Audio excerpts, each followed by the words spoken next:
You walk into a room, and the moment your dog notices you, everything changes. Their head lifts, their ears tilt, and suddenly they are at your knee. Your heart beats faster, and they nudge closer, as if your presence alone makes their world complete. We often call this ownership or say, "He's my best friend." But those words barely scratch the surface of what is really happening in the biology of humans who feel deeply connected to their dogs. If you are one of those people, you know the feeling. The moment you leave the house, a part of you feels missing. When you are sad or grieving, it sometimes seems like your dog understands you better than anyone else. This isn't imagination, and it isn't crazy. What you are experiencing is one of the oldest biological connections in human history. This isn't just friendship. This is a shared system, a deep bond that touches the body and mind in ways we are only beginning to understand. For thousands of years, humans didn't just live beside dogs. We evolved with them. In a world that feels loud, fast, and disconnected, your dog offers something no human, therapy, or medication can fully replicate. They are not only loving you, they are regulating you. One of the most fascinating ways this happens is through something scientists call the gaze.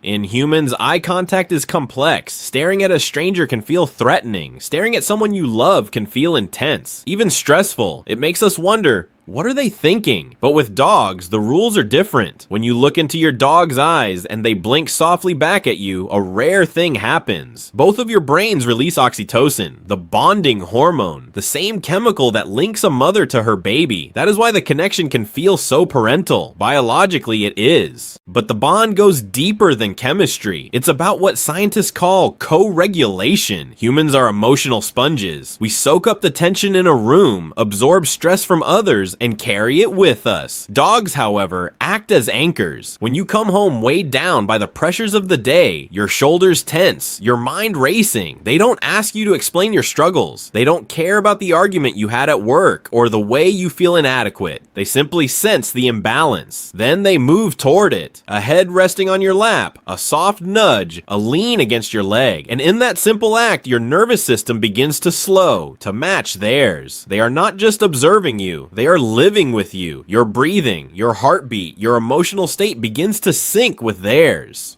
Dogs also provide a type of structure that is hard to find anywhere else, especially for people dealing with anxiety, depression, or burnout. Mental health struggles often thrive on inertia. Depression wants you to stay in bed. Anxiety wants you to hide inside. Modern life encourages staring at screens for hours, letting the world pass by. But a dog operates on a different clock, an older, natural rhythm. The sun, the sound of birds, the scent of the air. For someone deeply attached to their dog, this structure can be life-saving. On days when you feel incapable of moving, you do it for them. You open the door, step outside, and face the sunlight, not because you want to, but because they need to. This isn't a chore. It is a lifeline. Being with a dog forces you into the present. You cannot walk a dog in the past, and you cannot play fetch in the future. They make you exist fully in the now, which for a restless, chaotic mind can be more grounding than any meditation. Another hidden layer of this bond is the role of your dog as a witness. Every human has a private self, the part that exists behind closed doors, the part that dances alone in the kitchen, cries in the bathroom, feels scared, ugly, or weak. Sharing this version of yourself with another human can be risky. People judge, offer advice you didn't ask for, or feel uncomfortable with your pain. A dog sees all of it, your breakdowns, your sadness, your fear, and they don't change the way they look at you. If anything, their love deepens. They offer a kind of psychological safety that is almost impossible to find elsewhere. With a dog, there is zero performance pressure. You don't need to be smart, successful, or even clean. You simply exist, and that is enough. For someone constantly navigating expectations, this freedom is addictive. It feels like exhaling after holding your breath for years.